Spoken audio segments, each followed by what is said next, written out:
महाराष्ट्र और वहां की राजधानी मुंबई में कोरोना के केस तेजी से बढ़े और अब महाराष्ट्र के मुख्यमंत्री उद्धव ठाकरे ने चेतावनी दी है कि कोरोना की दूसरी लहर सुनामी जैसी हो सकती है। इसीलिए मुंबई में मास्क की मुहिम अब तेज कर दी गई है। हमारे साथ हमारे सहयोगी सोहित मिश्रा हैं। सोहित, उद्धव ठाकरे को क्यों कहना पड़ा कि दूसरी जो लहर कोरोना की आएगी वो सुनामी जैसी हो सकती है?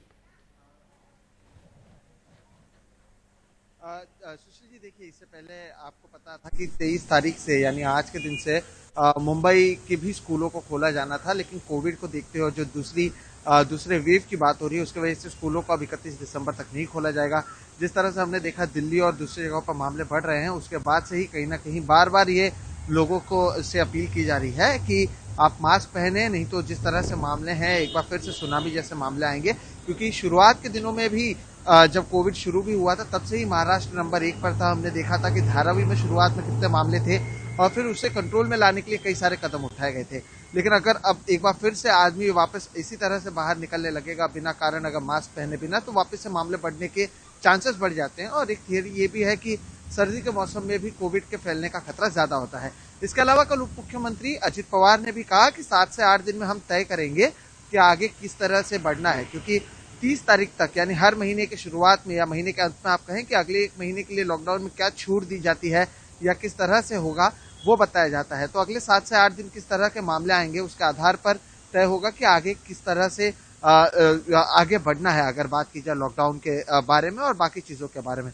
वहीं आज जो कैबिनेट मंत्री हैं विजय वडेट्टीवार, उन्होंने भी कहा कि कैबिनेट में चर्चा हो रही है, जिस तरह से दिल्ली में मामले बढ़े हैं या फिर गुजरात के अहमदाबाद या फिर सूरत में मामले बढ़े हैं, तो वहां पे से क्या ट्रेनों को या फ्लाइट को आने जाने देना चाहिए या नहीं जाने देना चाहिए, जिसे लेकर भी कैबिनेट में चर्चा हुई है। कोई फैसला नहीं हुआ है लेकिन चर्चा जरूर हुई है। तो कहीं ना कहीं अलग अलग तैयारियां की जा रही हैं और इस सबके बीच में लोग आते हैं और इसलिए बार बार लोगों से अपील की जा रही है कि अगर आप अब तक जिस तरह से सावधानी बरता है अगर उसी तरह से आप बरकरार रखते हैं तब तो ठीक है, नहीं तो एक बार फिर से लॉकडाउन या फिर दूसरी चीजें करनी होगी। आपको कुछ रिस्ट्रिक्शंस लग सकते हैं। सोहित, अगर दिल्ली की स्थिति हम देखें तो यहाँ पर क्योंकि बाजारों में भीड़ बढ़ी तो इस वजह से भी लगाया गया अंदाजा कि शायद यहाँ पर रोक लगाने की जरूरत है।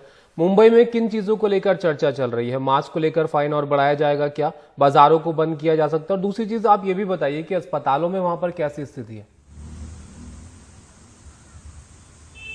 देखिए, अभी अस्पताल में फिलहाल हालात ठीक हैं अगर पहले से आप तुलना करें, और बेड्स भी अवेलेबल हैं, चीजें सुधारी गई हैं। जिस तरह से अभी दिल्ली में शुरू हुआ कि लोगों को घर घर जाकर टेस्टिंग कर रहे हैं, यहाँ पर करीबन 1 महीने से ज्यादा समय हो चुका है कि माझे सरकार माझी जिम्मेदारी, माझे कुटुंब माझी जिम्मेदारी, यानी मेरा परिवार मेरी जिम्मेदारी, इस तरह की मुहिम शुरू की गई है, जहाँ पर घर घर जाकर लोगों से टेस्टिंग की जा रही है, उनके पास जाया जा रहा है, अलग अलग चीजें की जा रही है।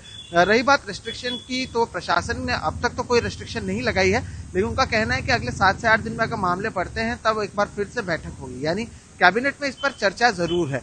और इस तरह के वार्निंग आपको मैं बता दूं सुशील जी, जब ट्रेन शुरुआत में जब लोकल ट्रेन शुरू थे, मैं मार्च अप्रैल की बात कर रहा हूँ, तब भी कहा गया था कि आप घर के बाहर ना निकले नहीं तो लोकल बंद करना पड़ेगा, आप घर के बाहर ना निकले नहीं तो लोकल बंद करना पड़ेगा। जब लोगों ने नहीं सुना था तब उसके बाद एक दिन आके ऐलान हो गया था कि लोकल को बंद करना पड़ेगा।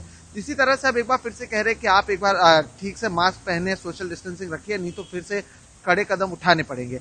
तो इसे भी एक इशारा के तौर पर समझा जा रहा है कि अगर लोग वाकई में सावधानी नहीं बरतते हैं तो शायद प्रशासन आने वाले 7 से 8 दिनों में कोई ठोस निर्णय ले सकता है। और केवल महाराष्ट्र के लिए नहीं, दिल्ली, अहमदाबाद और सूरत से जो गाड़ियां आती हैं, जो फ्लाइट्स आते हैं, उसे लेकर भी निर्णय तो नहीं लिया गया है, लेकिन अभी सोहित फिलहाल इस पर नजर रखी जा रही है कि यह कैसी स्थिति है। अगर इसमें सुधार नहीं दिखता है या केस बढ़ते हुए दिखते हैं तो शायद बड़े कदम भी हम उठते हुए देखें महाराष्ट्र के अंदर।